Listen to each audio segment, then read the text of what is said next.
Good morning, BCMS. It is Wednesday, September 15th, and today for Badger Time, we are going to talk about notice and note signposts. In every language arts class, 6th, 7th, and 8th, you should see some signs in your windows covering the 6 different notice and note signposts. These we discovered from Mrs. Hart, who is a 5th grade teacher at Mount Hall, and she was using them with her students, and they are easy to use. They help with your reading, finding different elements of fiction. So we incorporated them into the middle school a couple years ago. We also shared the idea with Mrs. Bateman at Valley View, and I know she uses them. So for some of you, this will be a review, but if you're a new student, or maybe you didn't go to Mount Hall or Valley View or were somewhere else, this is going to be new.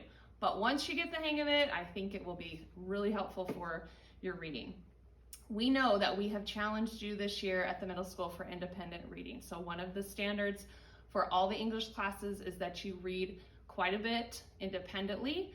Therefore, the 6th graders, you should now know you have a 20 book challenge this year. 7th graders, you have a 30 book challenge this year. And 8th graders are so excited about their 40 book challenge. So if you signed up for Badger Time for starting next week with either a book club or the book was better than the movie, or just working on your silent reading, you can use these notice and note signposts with the sticky notes that I'm going to show you in a few minutes, and that definitely should help increase your comprehension and understanding the elements of fiction while reading your books. 8th grade, you will practice this strategy soon using our class novel that we will start with, The Outsiders. 7th graders, you will be practicing with A Long Walk to Water. And 6th graders, I think you're going to practice with a novel called Out of My Mind. So if you can see my book here, last year I tabbed as we went with The Outsiders, so you can see we have lots of sticky notes. What I find to be the most helpful is I just have a bookmark handy and I color coded, and every single classroom has the same color coding system. And all of you in the whole entire school, you will have access to have bookmarks, and we've ordered tons of sticky notes, not for you to just stick all over our nice tables and the hallways, but please use them only for the books. So I suggest trying to have pockets in your book. If you're getting it from the library, that might be a little bit tricky, but all of the classrooms should have pockets so you can keep your sticky notes right here with you, so that when you come across one of these 6 notice and note signposts, then you can just go ahead and mark it in your book. And then if you're asked to do it in a composition notebook or on a document later, you'll have all of your tabs. They're also great later for a Socratic seminar or a book discussion.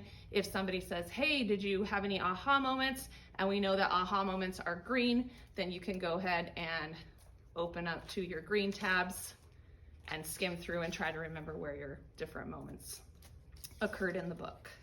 So just quickly, and then there will be some links where you can get a little bit more information. So the first one is purple, and you have purple sticky note. That is a contrast and contradiction. So when a character normally behaves one way and all of a sudden they start acting a little bit differently from how you would not expect them to act, that can be a sign of, your characters developing throughout the book. There might be an internal conflict. It could even be part of the theme, and just kind of how your characters are relating to the setting, relating to the plot. So when you see a character start to behave differently, good or bad, that is something you should pay attention to, and that is called a contrast and contradiction. So teachers, if you would pause for just a moment right here in the video and have a quick conversation with your class about any books that students have read, or even shows or movies that they've watched where characters suddenly changed and started behaving differently, just to start brainstorming ideas of those. Okay, the next one is called a memory moment, and memory moments we are tabbing with pink. And these are kind of like flashbacks. So when the story's going on and then it's interrupted by a memory that a character has from the past, and then they transition back to the present, that's a memory moment.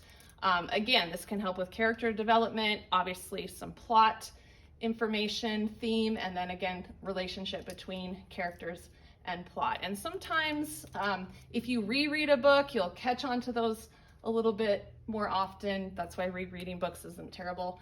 But memory moments are important to think about those flashbacks and what happened in the character's past. So again, pause, have a conversation about memory moments that maybe you have picked up or remember from a book that you've read in the past or a movie or show. The third one is yellow, and yellow and lime green look pretty similar, but you can definitely tell on your sticky notes. Yellow is words of the wiser, and so generally there's kind of that moment where an older, wiser, usually older character is offering advice or wisdom to help with some sort of conflict. That definitely helps with understanding the conflict, understanding the theme. But when you are noticing your characters are getting advice from older characters, wiser characters, pay attention to those words of the wiser.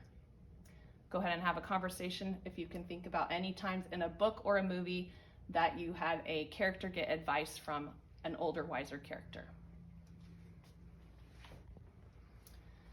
The fourth one is that aha moment. So sometimes if you're thinking about the plot line, that's like the big climax of the book, but there are also aha moments that happen throughout. And so how might this change things? Well, maybe suddenly you understand something, maybe suddenly your character understands something. Really important with character development and dealing with conflict, but really pay attention to those like, oh my gosh, aha, light bulb moments. Go ahead and have a conversation with your class about aha moments from books or movies that you might remember.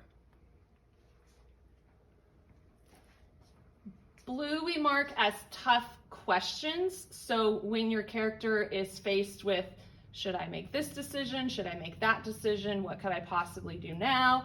I can't imagine how to cope with this. I'm really confused about this decision. So when your character's kind of in a tough situation, dealing with definite internal conflict, again, helps with character development, but pay attention to those tough questions. So can you think of a time in a book or movie or show where characters had to deal with tough questions?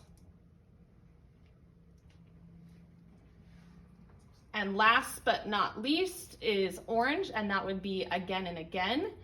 So when something keeps coming up over and over and over again, and it could be a word, it could be a phrase, it could be a color, it could be an object, when that image or idea or word repeats over and over and over again, for one thing, you probably have some symbolism going on, but again, theme might be a part of the again and again, conflict, character development, and always plot. So think about these, and we'll just go one more time as we're walking towards our screen. Mrs. Lucas is here helping me on this Sunday afternoon, taking my pause away from football. So all of you should have access to this screen. So you have contrast and contradiction, memory moment, words of the wiser, aha moment, tough questions, again and again.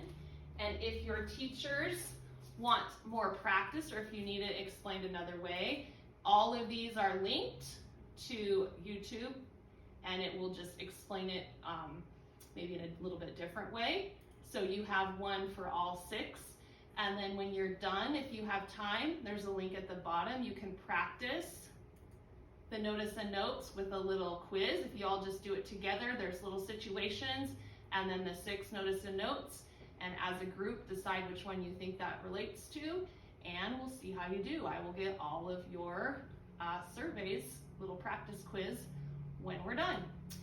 So again, I'm super excited about our reading challenges. I'm really excited about our extensions starting next week in Badger Time. I plan to keep ordering sticky notes.